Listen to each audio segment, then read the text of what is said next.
Hello my dear students, welcome to the Diksha Ki classes where again I'm sharing a video on summary of another essay which is also demanded by you. So without wasting time, let's start with Aldous Huxley, who is essayist of this essay, and name of this essay is the minimum working hypothesis. इस ऐसे का जो नाम है वो है the minimum working hypothesis और it is written by, जो कि लिखा गया किसके द्वारा, एल्डस हक्सले के द्वारा। इसके एजिस्ट है, निबंधकार। अब हम देखते हैं सबसे पहले इनका जन्म। ही वॉज बॉर्न ऑन 26 जुलाई 1894, मतलब इनका जो जन्म है वो 26 जुलाई 1894 को हुआ था। And he was died on 22 नवंबर 1963। इनकी जो मृत्यु है वो 22 नवंबर 1963 को हुई थी। इसके साथ he was an English writer and philosopher. इसके साथ साथ ये इंग्लिश राइटर और बहुत अच्छे फिलोसोफर भी थे। तो आइए देखते हैं इनकी थीम जो थी। पहले आपसे एक रिक्वेस्ट है कि ये जो ऐसे हैं मैंने बहुत ही शॉर्ट नोटिस पर तैयार किया है, सो प्लीज़ डोंट जज it and adjust with me. I will make new video where it will be clear to you. So आइए देखते हैं इनकी थीम जो थी वो थी practical spirituality, mystical experience, universal truths, ethical transformation, scepticism towards dogma. अब इनकी जो थीम्स है इनको सुन के ही आपको बहुत सारी चीज़ें जो हैं वो क्लियर हो गई होंगी कि प्रैक्टिकल स्पिरिचुअलिटी, ये जो थे अंधविश्वास की जगह प्रैक्टिकल स्पिरिचुअलिटी पर विश्वास ज़्यादा करते थे। मतलब किसी गॉड पर बिलीव करो लेकिन अंधविश्वास मत करो, किसी भी चीज़ को प्रैक्टिकली सोच कर देखो। मतलब आप भगवान को मानो लेकिन ये नहीं कि आप उनका जो है अंधविश्वास करके आप एकदम लगे हुए हैं हर किसी की बातों में, तो वो मत करो। आप अपने दिमाग का यूज़ करो, प्रैक्टिकली सोचो और उन पर बिलीव करो। So let's start with his essay. So in his essay The Minimum Working Hypothesis, Aldous Huxley suggests a practical and cautious approach to spirituality and religious belief.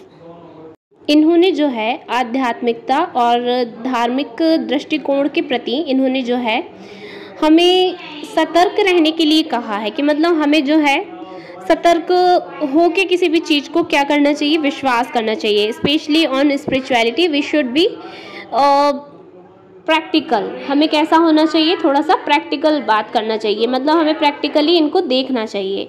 He proposes that people should adopt only the minimal set of assumptions that are necessary to explore spiritual practice without committing to dogmas और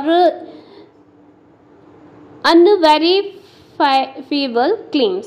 कहने का मतलब हमें केवल उन मान्यताओं को अपनाना चाहिए जो आध्यात्मिक अभ्यास को या उसका पता लगाने में यूज़ होती हैं, राइट।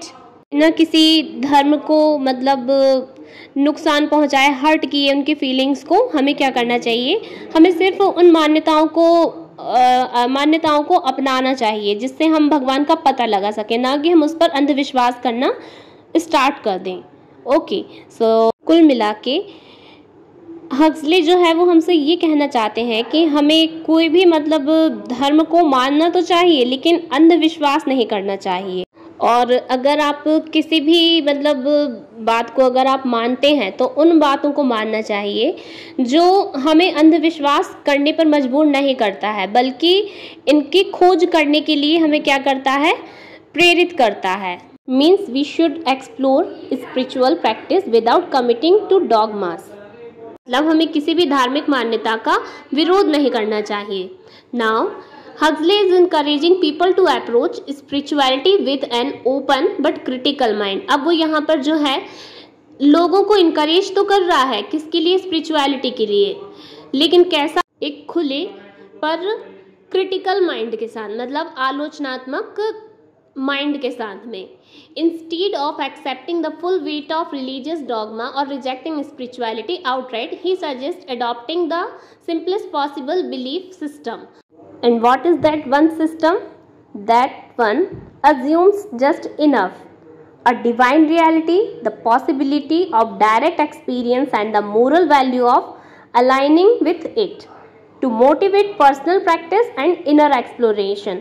कहने का मतलब ये है जो हक्सले है वो यहाँ पर क्या कर रहे हैं, कुल मिला के कह रहे हैं कि हमें पूरी तरीके से किसी भी रिलीजन का या स्पिरिचुअलिटी का क्या नहीं करना चाहिए, विरोध नहीं करना चाहिए, हठधर्मिता नहीं करनी चाहिए, बल्कि एक सिस्टम को वो अडॉप्ट करने की बात कर रहे हैं, सिंपल पॉसिबल बिलीफ सिस्टम जिसको वो बोलते हैं। And that is one that assumes just enough, मतलब कि वो सिस्टम जो कि क्या मानता है, सिर्फ अपने आप की जो पर्सनल प्रैक्टिस है ना और इनर एक्सप्लोरेशन है, कुल मिला के उनके अकॉर्डिंग जो आध्यात्मिकता है या धर्म जो है या कोई भी मतलब धार्मिकता है वो क्या है, खुद की खोज करना, अपनी पर्सनल प्रैक्टिस करना, इनर एक्सप्लोरेशन मतलब अपने आप को खोजना, यही क्या है, यही आध्यात्म है, यही उनकी अकॉर्डिंग धार्मिकता है ना। मतलब a divine reality, the possibility of direct experience and the moral value of aligning with it, कि मतलब जो डिवाइन रियलिटी है ना वो क्या होती है, ये डायरेक्ट एक्सपीरियंस, मतलब आप अपने आप को ही अंदर खोजना, अपने अंदर ही खोजना ही क्या है, अपने आप को धार्मिकता और आध्यात्मिकता है उनके according. Now his message is essentially about practical spirituality over theoretical belief. उनका कहना यह है कि हमें जो है प्रैक्टिकल स्पिरिचुअलिटी पर ज़्यादा बिलीव करना चाहिए, ट्रस्ट करना चाहिए, ना कि जो थ्योरेटिकल बिलीव्स होते हैं, मतलब लोगों के द्वारा बताए गए अंधविश्वास जो हैं उन पर बिलीव ना करके हमें क्या करना चाहिए, प्रैक्टिकल स्पिरिचुअलिटी, यानी कि जैसे मैंने कहा ना कि हमें खुद की खोज करना ही क्या है, एक आध्यात्मिकता और धार्मिकता है, तो वह इनको हमें बिलीव करने के लिए कहते हैं। He is saying don't get trapped in arguments about religion, कि हमें क्या है रिलीजन को लेके, कभी भी धर्म को लेके या धार्मिकता को लेके, आध्यात्मिकता को लेके कभी आर्ग्यूमेंट्स में नहीं फंसना चाहिए। Test the spiritual path in your own life and see it if it leads to real transformation, means we should test the spiritual path in our own life। our own life मतलब कौन, हमारे खुद की life में जो है हमें spirituality की खोज करना चाहिए, और वो कैसे, जैसा कि मैंने बोला ना कि हमें अपने आप के अंदर धार्मिकता और आध्यात्मिकता को खोजना चाहिए। And see if it leads to real transformation, और फिर आप देखिए कि आपको क्या दिखाई देता है, अगर कि जो रियल ट्रांसफॉर्मेशन है वो कहाँ से होता है लीड, वो हमारे अंदर ही होता है। Okay, so the essay is both a critic of rigid religious systems and a call for a universal experiential spirituality that is open to everyone. कहने का मतलब यह निबंध कठोर धार्मिक प्रणालियों की आलोचना और सार्वभौमिक अनुभवात्मक आध्यात्मिकता का आवाहन है जो सभी के लिए खुला है। It reflects Huxley's life long interest in mysticism, ethics and the idea that truth is best known through direct experience, not second hand belief. कहने का मतलब यह है कि यह हक्सले की रुचि को दर्शाता है। He says to believe on truth which is not told by the other but known through direct experience, मतलब जो खुद के द्वारा प्रत्यक्ष रूप से कुल मिला के खोजा गया हो, हमें उस पर बिलीव करना चाहिए, ना कि दूसरों के बताए हुए अंधविश्वास पर। कुल मिला के हमें सत्य पर खोजबीन करनी चाहिए और उस पर बिलीव करना चाहिए जो आपने देखा है, आपने जाना है, ना कि हमने किसी दूसरे से सुन लिया और उस पर बिलीव कर लिया। तो सत्य को प्रत्यक्ष अनुभव के माध्यम से जाना जाता है, ना कि दूसरे के विश्वास से। सो आई थिंक आप लोगों को उनका जो कुल मिला के थीम है या उनका एक जो मैसेज है, फिलोसफी है, समझ आ गई होगी। तो उनका जो मैसेज है वो कुल मिला के स्पिरिचुअलिटी को लेकर है, और कैसी भी spirituality, practical spirituality rather than जो हम लोग किसी के दूसरे के बताए बातों में लग जाते हैं। तो I think now it is clear to you. So तब तक के लिए बने रहिए विद दीक्षा की क्लासेस, तो देखते रहिए मेरी सारी old videos and don't forget to subscribe my channel and share videos in your friend circle.